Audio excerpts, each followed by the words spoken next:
Alrighty. Hi everybody. Welcome back. So happy to welcome our guest expert, Kimberly. Is it Writt? Yes. Writt. Kimberly Writt. Yes. Okay. Kimberly Writt. Love it. So welcome. Thank you for having me. No, my This pleasure. beautiful space. Yeah, she ran up here in between her yoga classes. Where do you? I teach at Studio 3, so Fulton Market location, River North, a couple times a week, and also do yoga and meditation throughout the city. So happy to be here. Awesome.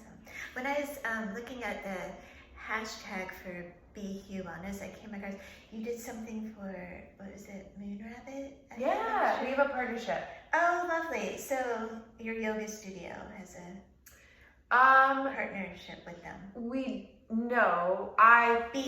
has a partnership with Moon Rabbit. Yeah. So cute. So I started going there during COVID actually, and it kind of saved me. Oh, it was like my sanctuary, I call it my church, but I would go there and it just, I had already done acupuncture a few times in life, but it brought me to this different level of appreciation for Eastern medicine and all the different ways that it can truly impact your wellness mentally and physically. So. Yeah. Nice. Do you know people there? Well, no, I actually, my philosophy comes from Ayurveda, which is also Eastern, but a little. And I, in January, started taking like one class this semester over at the Pacific Oriental for acupuncture, because I love the idea of facial acupuncture, and you know, with anti-aging being such a hot topic I've been dealing with for 30 years, I thought, well, that might be really a lovely evolution in my industry. Yeah. So, I saw that and I was like, first of all, Moon Rabbit, what is this? It looks adorable because Lumineere's mascot is a bunny. Oh. So, so I was like, oh, what is that? Great. You should definitely check it out. And there's a new location opening, I believe in early December in Lincoln Park, so closer to you. Okay. Because the other one is in Madison and Westwood. Perfect, Alrighty, well, so what else do I have? So you're our guest expert. Thank you for coming and talking with us about hygge today. And I apologize in advance if I call it hickey, because I just keep wanting to Americanize it. And it's so oddly, when I say hygge, nobody knows what I'm talking about. When I say hickey, everybody's like, oh, yeah. Right. Just because we've seen it in magazines and stuff, but we never hear it. Yeah, absolutely. And it's funny, when I first started presenting on Nordic principles of happiness and just different elements of the Nordic life, I just love that, by the way, the Nordic principles of happiness. The Nordic lifestyle, I was always nervous as well, even though on that real quick. I mean, and I have yet to go to Norway, Sweden, or Finland, or Denmark. But they're on my bucket list. I would absolutely love to lead a retreat there. Yeah, so. I can see that. I'm Greek, I think I mentioned, and for a few years I did wellness retreats from here to Ikaria, where I have a place there. But so you should. Yeah. I'll be going. Well, Greece would be right behind that. I went to Greece a few summers ago, and it's the most gorgeous place. Ikaria, is known for its wellness therapy traditions, so very similar to you and your Nordic, what did you call it? Principles of happiness or wellness. Principles of okay. All right. Well, so that's our introduction. The focus is on hygge. Let's just maybe start by having you explain what hygge is from a bona fide Scandinavian. Absolutely. Well, thank you for the introduction. I started tapping more into hygge not only because it was part of my background, but also it almost intrigued me when I would start to see it more in the news, but it made me want to really untap and figure out the true definition of it for me.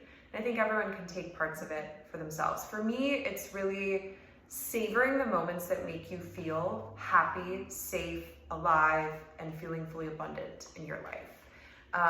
If you see it often in news or, home publications, it's all about the cozy, which yes, that's an element of it, absolutely. But it doesn't always have to be something tangible. In fact, I like thinking of it as this elusive feeling or sense, or almost like when you get tingles down your spine because you're having such a great moment. I love that.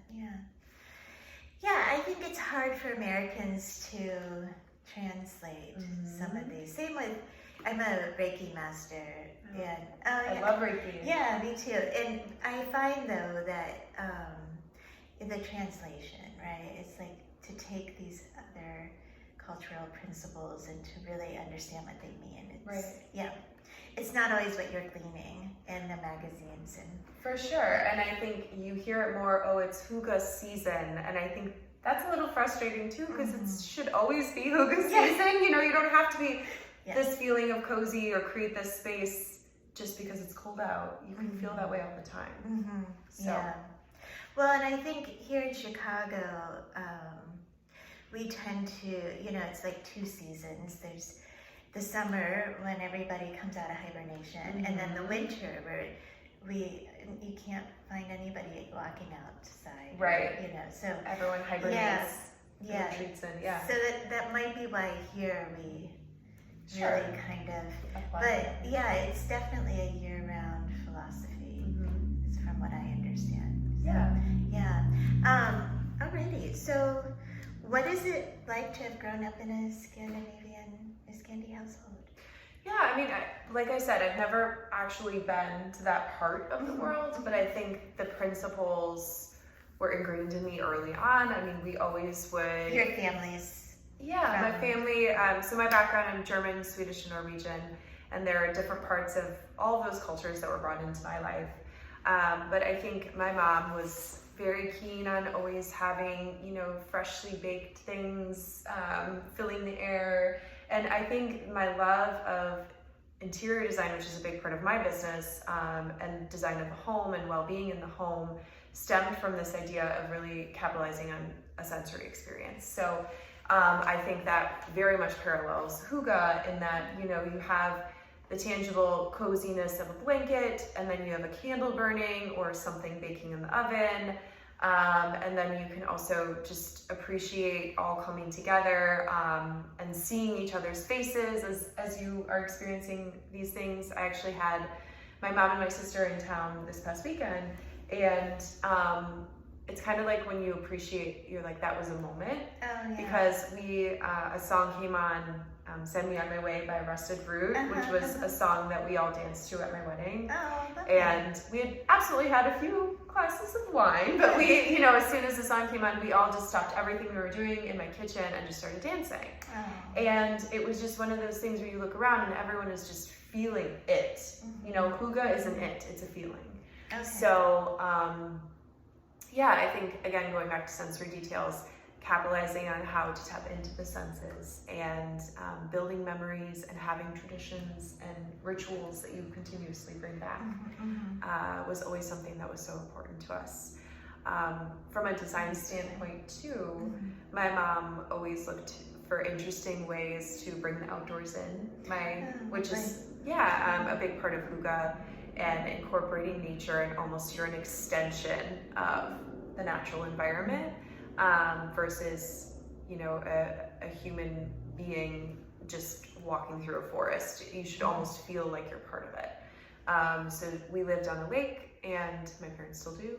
And so there were always ways that they would look to, you know, we would go pine cone hunting every Christmas or do interesting things where we would look to bring the outdoors in.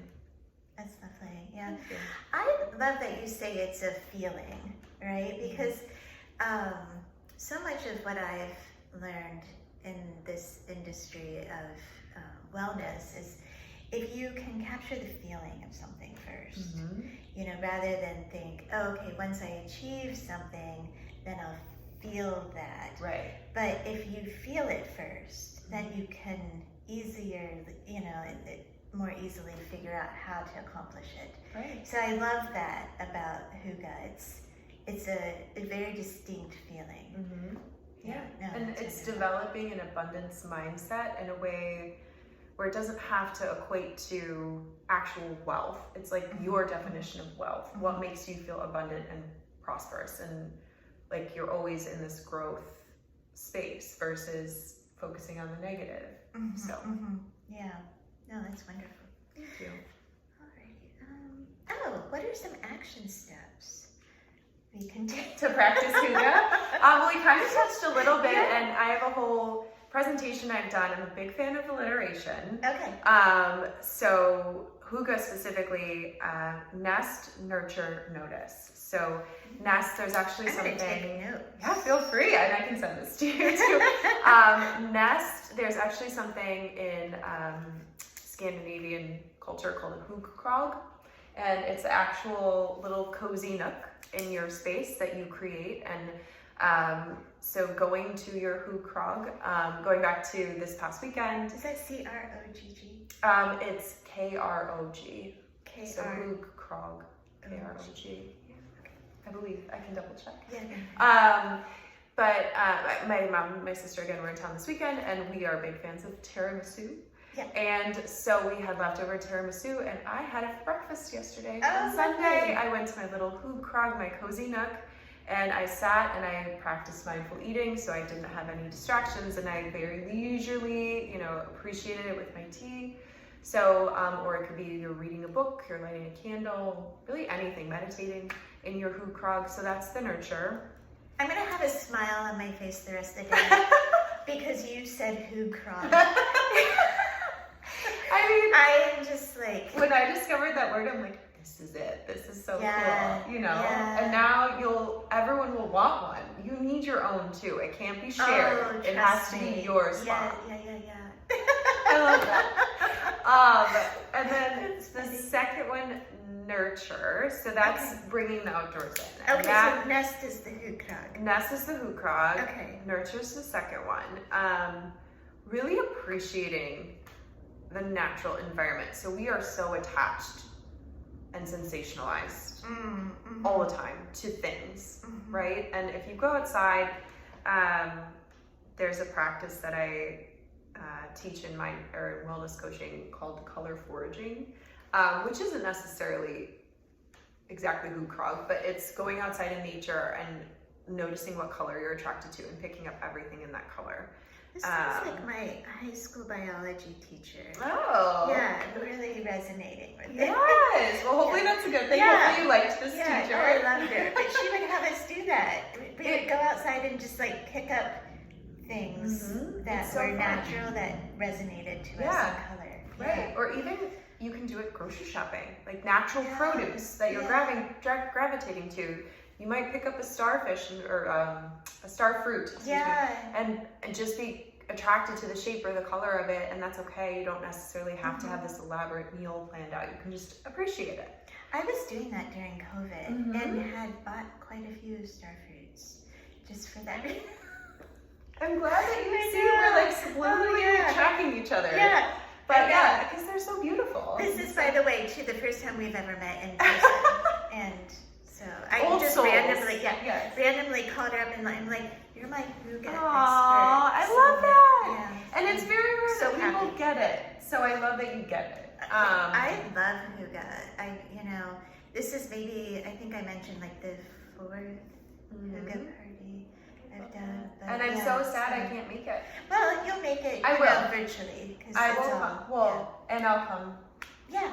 Or I'll attend one in the future for Also, sure. I have a little, do you have a dog or a cat?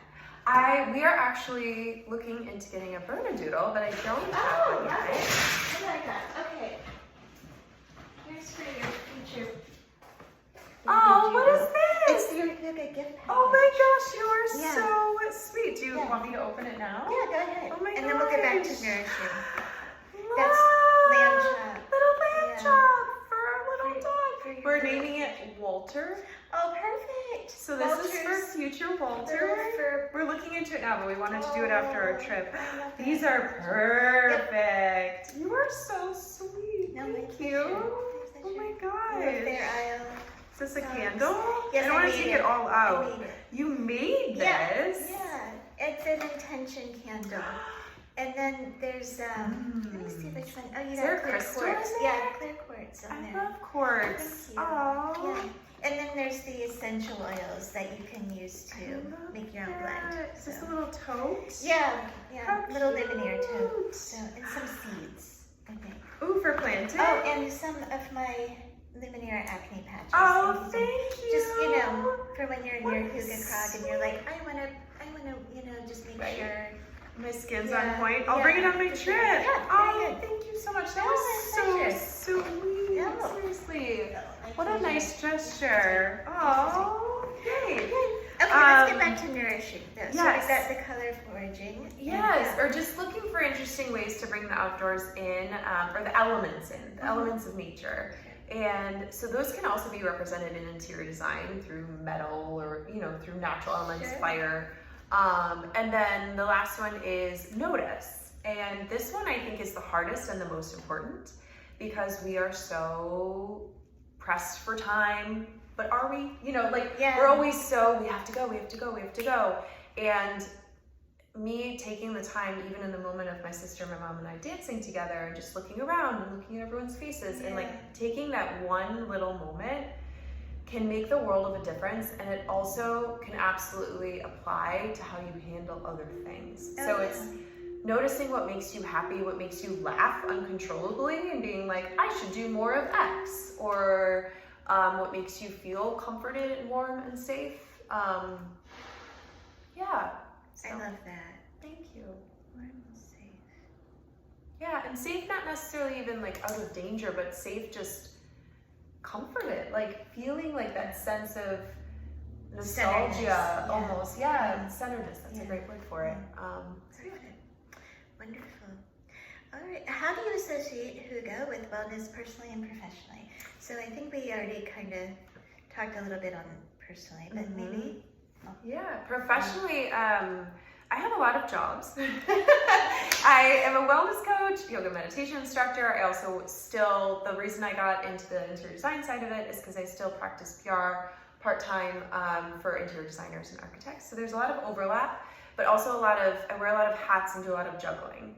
So for me, it really... But there's a common theme. There's there's a lot of overlap, and all my jobs inform one another, which is why they make sense. And my whole wellness coaching program is about wellness in the home. So the biggest thing that I have to do as it relates to Hygge in the workplace is assume the role I'm in. So I never go to a yoga class thinking about a press release I have to write, or I never go into a wellness coaching session thinking about a yoga class I just taught.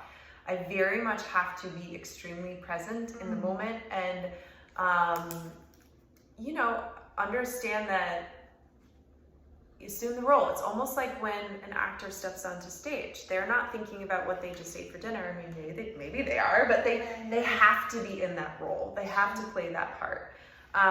So I feel that's one element of it. And then when you are able to appreciate the little moments, it makes the negative or annoying moments much more tolerable.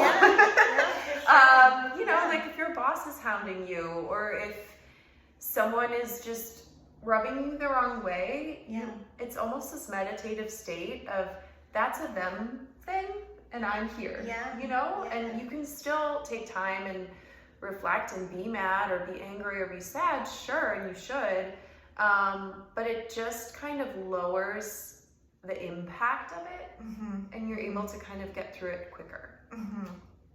Yeah, I tend to be more on the anxious side of things rather than the angry or sad but I think for both it would work. There's this really great exercise I love to do just to kind of try to be in that mode. I would love to know your tricks. Well, it's really just like you're saying, like literally be present. So whatever sensory thing you can do, like literally just focus on the sensation of the chair you're sitting in, or the sweater on you. Like just those little that will put you back in your body and in your present moment. Help you check back in. Because it's like anxiety is running forward, depression is running backward, but it's like that center. It really will help.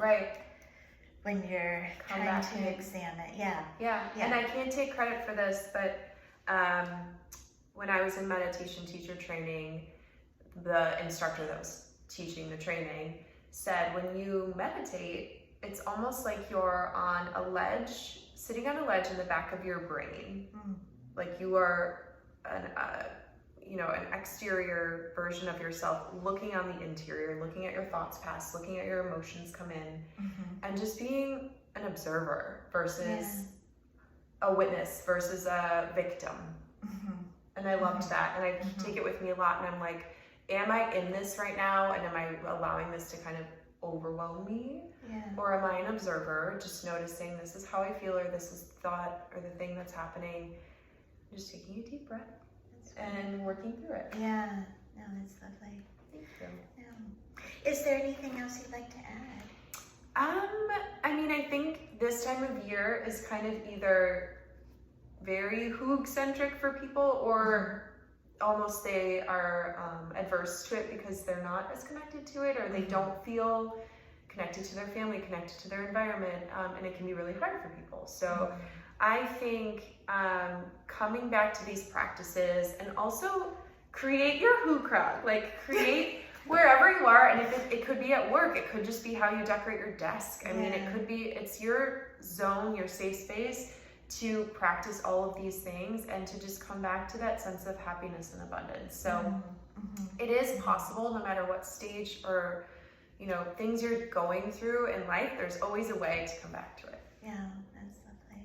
I think this is going to be my hoog crowd. Yes! Spa area. This is beautiful. And this is bringing the outdoors in. I mean, it's very nature. Yeah.